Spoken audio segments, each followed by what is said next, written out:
ఇట్లారా Marwadi go back అని కొంచెం ఇక ఇప్పుడు ప్రస్తుతానికి ట్రెండింగ్లో ఉన్న టాపిక్ ఏంటంటే మార్వాడి గో బ్యాకే. మరి మార్వాడి గో బ్యాక్ అనడము కరెక్టేనా కాదా? Number 1 point. అసలు మార్వాడి గో బ్యాక్ అనాల్సిన పరిస్థితి మనకి ఎందుకు వచ్చింది? Number 2 point. దీని వెనుక ఎవరున్నారు, ఏం కుట్రలు జరుగుతున్నాయి అనేది ఒక 5 నిమిషాల వీడియో మిత్రులారా. ఖచ్చితంగా ఈ యొక్క వీడియోని లైక్ చేయండి, మీ యొక్క అభిప్రాయాన్ని కామెంట్ బాక్స్లో రాయండి, సబ్స్క్రైబ్ చేయని వాళ్ళు మన ఛానల్ని సబ్స్క్రైబ్ చేయండి, బెల్ బటన్ నొక్కడం మర్చిపోకండి మిత్రులారా.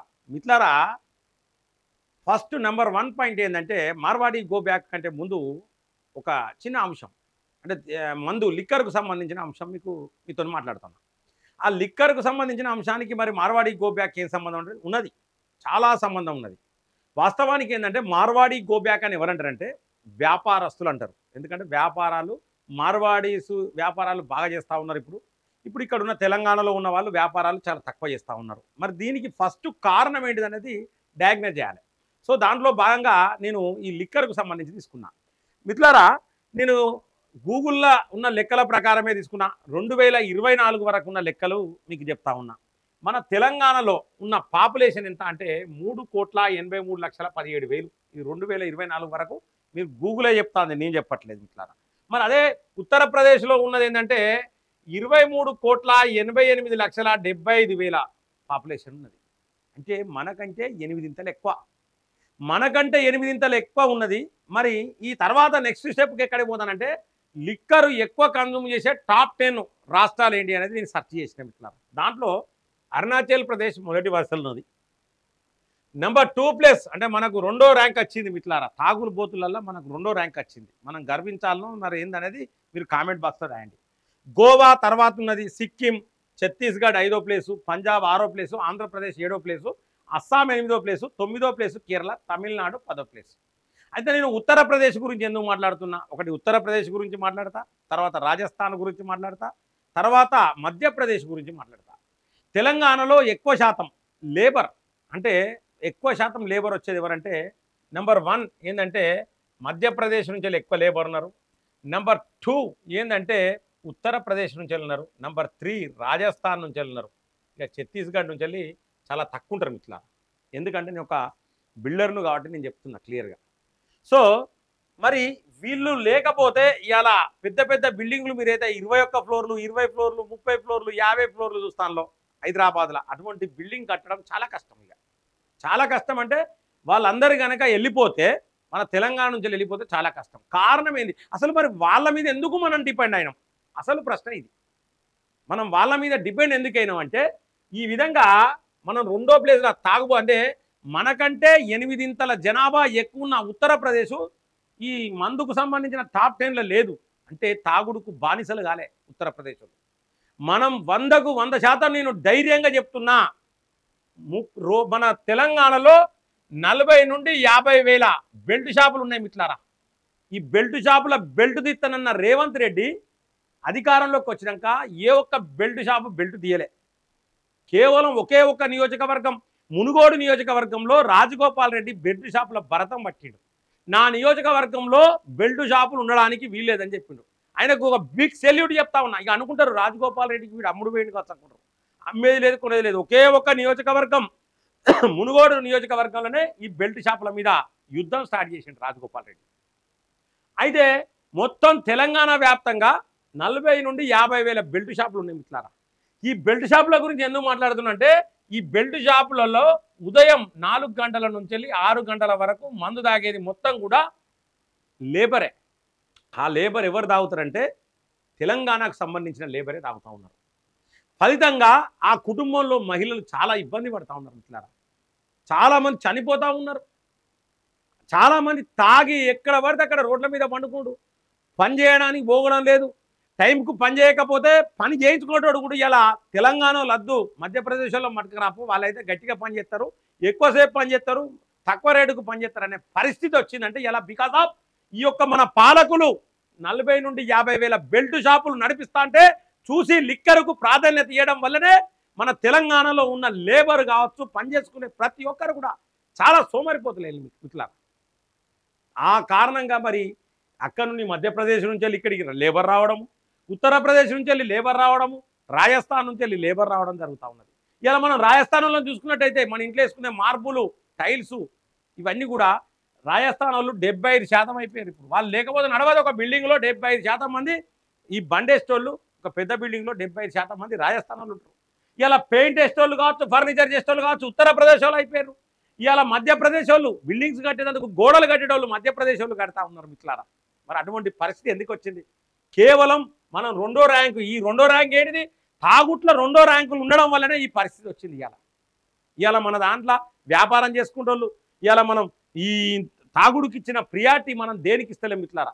ఇక మరి లేబర్ గురించి మాట్లాడుకుంటే పక్కకు కాసేపు పెడితే మిత్రులారా, కొంతమంది షాప్స్ చేసేటోళ్ళు 8 కాగానే దుకాణం బంద్ చేసుకొని ఎప్పుడు బ్రాండ్ షాప్ ఓపెన్ అయితే తాగాలనుకుంటే కూడా చాలామంది ఉన్నారు. టైం పెట్టుకొని దాటోళ్ళు ఉన్నారు. శనివారం ఆదివారం అని దాటోళ్ళు ఉన్నారు. వాళ్ళు వచ్చినోడు ఎక్కడి నుంచో వచ్చిన ఆ రాజస్థాన్ నుంచి వచ్చిన వాళ్ళు వాళ్ళు వీళ్ళు వ్యాపారాలు చేసుకునే వాళ్ళు ఏ రూపాయి సంపాదించుకోవాలి, ఎంత కష్టపడాలని ఆలోచిస్తూ ఉన్నారు. అసలు పాయింట్ ఏంటంటే మిత్రులారా, ఈ లిక్కర్, ఈ మందు అనేది మద్యపాన నిషేధం అయితే తెలంగాణలో ఏ మార్వాడి ఎక్కడి నుంచో ఇక్కడికి వచ్చి వ్యాపారం చేయడు. మనమే తెలివి కల్లోలం అవుతాం. ఎక్కడి నుంచో ఉత్తరప్రదేశ్ వాడు రాడు, ఎక్కడి నుంచో మధ్యప్రదేశ్ వాడు రాడు. ఇలా వాళ్ళు వచ్చిండ్రు. ఇంకా పోతే మిత్రులారా బాధపడాల్సిన విషయం ఇంకోటి ఉన్నది. నాయి బ్రాహ్మణులు ఉన్నారు మిత్రులారా. ఇలా నాయి బ్రాహ్మణులు అంటే క్షౌరం చేసేటోళ్ళు నాయి బ్రాహ్మణులు. మరి అటువంటి వాళ్ళు మనము పెళ్ళిళ్ళు పబ్బాలు అయితే మైలపోలు తీయడానికి అని చెప్పేసి పిలుస్తాం మనం. అంటే అక్కడ మనం వాళ్ళని వాడుకుంటున్నాం. కానీ కటింగ్ షాపులు వచ్చేసరికి మాత్రం మనకు జావేద్ హబీబులు కావాలి. మరి జావేద్ హబీబు క్షౌరం చేయడానికి అర్హుడా అని ప్రశ్నిస్తూ ఉన్నాం. ఇలా మీరు ఒక్కసారి ఆలోచించండి మిత్రులారా. జావేద్ హబీబ్ సెలూన్లు తెలంగాణలో 100కు పైగా తెలంగాణలో సెలూన్స్ ఉన్నాయి మిత్రులారా. ఇలా వరంగల్లో కూడా ఉన్నది, హన్మకొండలో ఉన్నది జావేద్ హబీబ్. హైదరాబాద్లో బ్రాంచులు ఉన్నాయి. ఏంది మిత్రులారా ఇలా క్షౌరం చేసేందుకు బ్రాంచులు, కార్పొరేట్ సంస్థలు క్షౌరం చేసేందుకు పోటీ పడతానంటే ఈ తప్పు ఎవరిది? మరి పాలకులది కాదా అని ప్రశ్నిస్తూ ఉన్నా. ఇక కొంతమంది చెప్తారు మరి ఈ తప్పు సెంట్రల్ గవర్నమెంట్ అని చెప్తారు మిత్రులారా. నేను కూడా యాక్సెప్ట్ చేస్తాను మిత్రులారా. కానీ సెంట్రల్ గవర్నమెంట్ ఏ గవర్నమెంట్ మిత్రులారా? కాంగ్రెస్ ప్రభుత్వంలో పివి నరసింహారావు ప్రధానమంత్రి హయాంలో అంతర్జాతీయ వ్యాపార ఒప్పందం జరిగింది మిత్రులారా. అంతర్జాతీయ వ్యాపార ఒప్పందంలో భాగంగా మనం పోయి విదేశాలలో కంపెనీలు పెట్టుకోవచ్చు, విదేశాలు వచ్చి మన దగ్గర కంపెనీలు పెట్టుకోవచ్చు, మనం అక్కడ పనిచేయచ్చు, వాళ్ళు ఇక్కడ పనిచేయచ్చు అనే ఒప్పందాలు కాంగ్రెస్ హయాంలో పివి నరసింహారావు హయాంలో జరిగింది. వాస్తవం కాదా అని ప్రశ్నిస్తూ ఉన్నా. ఇవాళ మనం ఇక్కడి నుంచి వెళ్ళి మార్వాడీలో మెల్లగొడితే రేపు పొద్దున మరి రాజస్థాన్లో మార్వాడీలు ఏం చేయాలి మిత్రులారా? ఢిల్లీలో ఉన్న మార్వాడీలు ఏం చేయాలి మిత్రులారా? మరి ఎవరు నిలగొట్టాలి మిత్రులారా? సో దీంతో ఏంటంటే దేశంలో అల్లకల్లోలం సృష్టించడానికి యాకండ్న ఎవరో ఉన్నారు. మరి ఇంత గోబ్యాక్ మార్వాడి గోబ్యాక్ ఉద్యమం నడుస్తూ ఉన్నది. మన తెలంగాణ ముఖ్యమంత్రి ఎందుకు మాట్లాడడం లేదని నేను ప్రశ్నిస్తూ ఉన్నా. తెలంగాణలో ఉన్న కాంగ్రెస్ ఎమ్మెల్యేలు ఎందుకు మాట్లాడట్లేదు అనేది నేను ప్రశ్నిస్తూ ఉన్నా. ఎందుకంటే మాట్లాడరు. ఇక్కడ ముఖ్యమంత్రి కనుక వీళ్ళను గోబ్యాక్ అంటే రేపు పొద్దుగాల కాంగ్రెస్ను మిగతా రాష్ట్రాలలో బొంద పెడతారు మిత్రులారా. కాబట్టి అనరు. ఇది ఎన్నుకుంటే వీళ్ళు తమాషా చూస్తారు, మధ్యవర్తులను పెట్టుకొని అనిస్తారు. దీంట్లో చాలామంది ఉన్నారు. ఇకపోతే మా మిత్రుడు డిజిటల్ మీడియా మిత్రులను కూడా కొంతమంది ట్రోల్ చేస్తూ ఉన్నారు. వార్తలు పెట్టి మార్వాడి గో బ్యాక్ అన్నందుకు కొంతమంది ట్రోల్ చేస్తూ ఉన్నారు.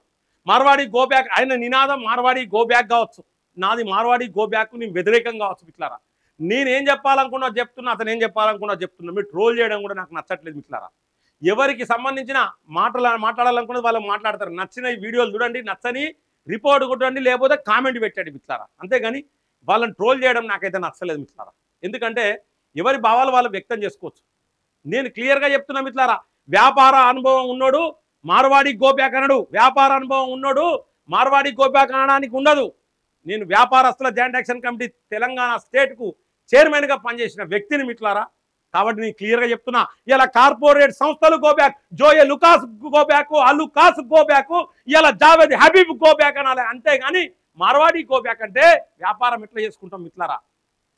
మార్వాడి గోబ్యాక్ అంటే వ్యాపారం ఎట్లా చేసుకుంటాం మనం? ఇవాళ మిత్రులారా కాంగ్రెస్ ప్రభుత్వం ఉన్నప్పంచెలు ఎన్నో సంవత్సరాల కాంచెలు ఇవాళ మనం తినే ప్రతి స్వీటు మార్వాడీస్ ఎక్కువ మంది చేసిన స్వీట్లే మనం తింటున్నాం ఇవాళ. మరి ఇవాళ మార్వాడి గోబ్యాక్ అంటే ఎట్లా? ఈ స్వీట్ల కల్చర్ అనేది మార్వాడీస్ నుంచి రాలేదా మిత్రులారా? కాబట్టి వాళ్ళు మనోళ్ళే, వాళ్ళు మన దేశమే, ఇదే గడ్డ మీద పుట్టిర్రు, ఇక్కడనే వ్యాపారం చేసుకుంటారు. ఎక్కడనో పాకిస్తాన్ నుంచి వచ్చిన వాళ్ళు కాదు కదా. ఇలా రోహింగ్యాలు గోబ్యాక్ అనాలి. ఏ విధమైన వాని దగ్గర ఆధార్ కార్డు ఉండదు, ఏ విధమైన ఐడెంటిటీ ప్రూఫ్ లేకుండా పాత బస్తీలో తిరిగే రోహింగ్యాలను గోబ్యాక్ అనండి మిత్రులారా.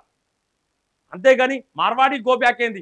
దేశంలో ఈ విధంగా ఫస్ట్ మార్వాడి గోబ్యాక్ అని దేశంలో మత కల్లోలాలు, ప్రాంతీయ కల్లోలాలు, కులమంతా కల్లోలాలు, ఘర్షణలు లేపి బంగ్లాదేశ్ తరహా దారులకు ప్రయత్నం చేసే కుట్ర జరుగుతుందేమో అనే అనుమానం నాకు వస్తుంది. మరి మీకు ఏ అనుమానం వస్తుందో ఈ యొక్క వీడియో పట్ల మీ యొక్క అభిప్రాయాన్ని ఖచ్చితంగా కామెంట్ బాక్స్లో రాయండి.